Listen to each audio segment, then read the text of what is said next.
And I'm Cece, and this is Mathtastic. Today we're going to learn about stats. Are you ready? Let's go!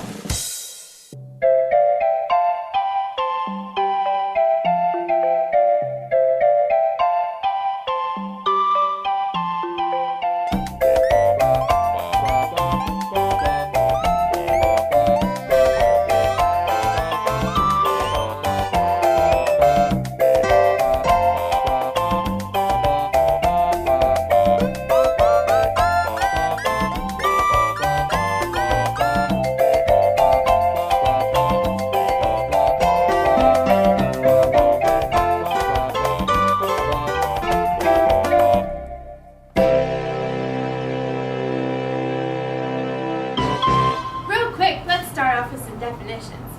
First, we have the mean, which is defined as the average. Next, we have mode, which is the number that occurs the most. Then we have median, which is the number in the middle. And last, we have standard deviation, which is the average distance from the mean. Okay, so for our first example, we're going to be looking at student test scores. Okay, Liv has already written out what the students have scored. We've got 2 students that scored a 10, 4 students scored a 9, 2 students scored a 7, 1 student scored a 5, 2 students scored a 4, 1 student scored a 2, 2 students scored a 1, and then 1 student earned a 0. First, we're going to try to find the median. Alright, so remember that the median is just the number that's in the middle of the set. So we're going to cross off one number from the left and one number from the right until we can get to the center. So cross off your 10, cross off your 0, cross off your 10, cross off your 1, cross off your 9, cross off your 1. And then we're going to keep going until we can get to the center. Don't give up, we're almost there. So what's the median?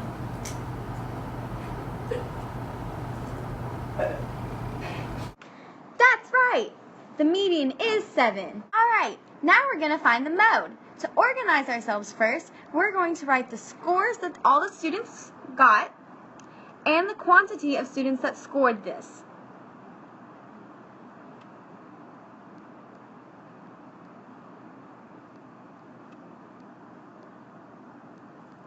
How many students scored a 10? That's right, 2 students scored a 10. How many students scored a 9? That's right, 4 students scored a 9. How many students scored a 7? That's right, 2 students scored a 7. How many students scored a 5? That's right, 1 student scored a 5. How many students scored a 4? That's right, 2 students scored a 4. How many students scored a 2? That's right, 1 student scored a 2. How many students scored a 1? That's right, 2 students scored a 1. And how many students got 0? That's right, 1 student got a 0. So kids, which test score occurred the most?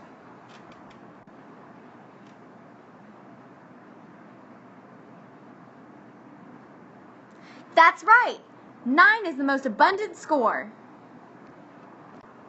Okay, now we're going to find the mean. Remember, the mean is the average of the set of data. So first we have to find n is the number of test scores that we have in this set of data. So let's go ahead and count them all up. 1, 2, 3, 4, 5, 6, 7, 8, 9, 10, 11, 12, 13, 14, 15. So that means that n equals 15. All this means is that we're going to add up all the numbers in the set of data. Okay, so let's add all the numbers together now. Okay, we added all of the numbers together and we got 87. So now we're going to put 87 over 15.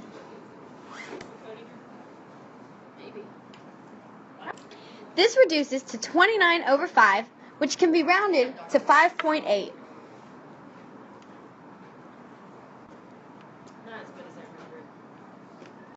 Okay, now we're going to do variance.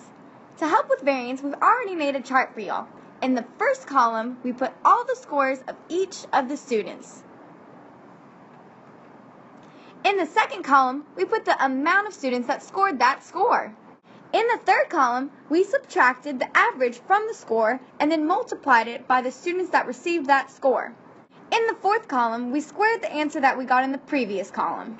Remember, this symbol just means that we're going to add everything together. So we're going to take all the numbers from the very last column and we're going to add them all together. When we do this, we get that the answer is 354. Now, in order to find the variance, we have to divide it by the number of test scores, which we found previously to be 15. So we're going to take 354 and divide it by 15.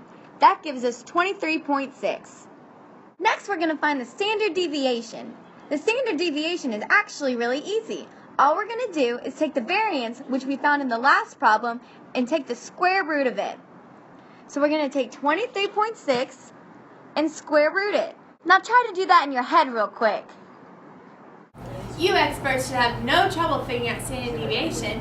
It's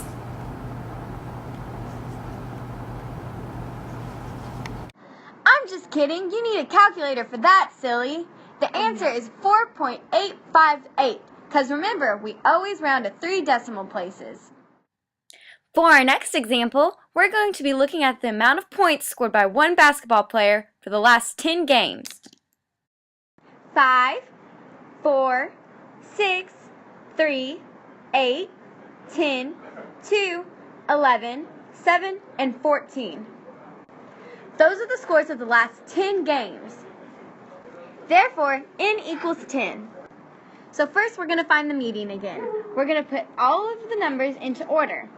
2, 3, 4, 5, 6, 7, 8, 10, 11, and 14. Again, we're going to cross off one from the left and one from the right until we can get to the middle. Keep going. You're almost there. Oh wait, there's a problem. We can't cross off 6 or 7 because then there would be no number left over. So here's what we're going to do instead. In order to find the median now, we have to find the number between 6 and 7. So add 6 and 7 together and divide it by 2. That'll give you 13 over 2, which simplifies to 6.5. Okay, now we're going to find the mode. We've already written out the data set, and remember, all we have to do now is write down the quantity of the number. So there's 1, 2, 1, 3, 1, 4, 1, 5, 1, 6, 1, 7, 1, 8, 1, 10, 1, 11, and 1, 14. So that means the mode is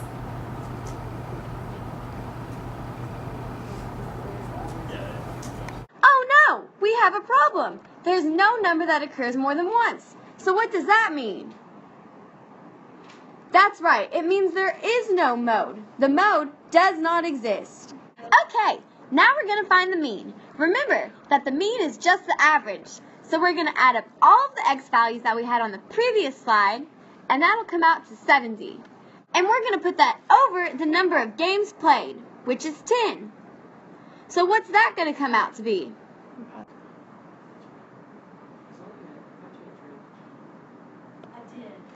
That's right. Now we're going to find the variance. Remember, all we have to do is add up everything in the last column. Okay, when we do that, it comes out to 134. And we're going to put that over our n, which is 10. So what's that reduced down to? That's right, about 13.4. Okay, now remember, to find the standard deviation, all we do is take the square root of the variance, which we just found on the previous page, to equal... That's right, it equaled 13.4. So when we put that underneath the radical, what's it going to equal? I'm just kidding, you need a calculator for that, silly. It'll come out to 3.661. Because remember, we always round to 3 decimal places. Thanks for joining us today. We can't wait to see you all next week when we learn another rousing math topic on Mathtastic. Toodles!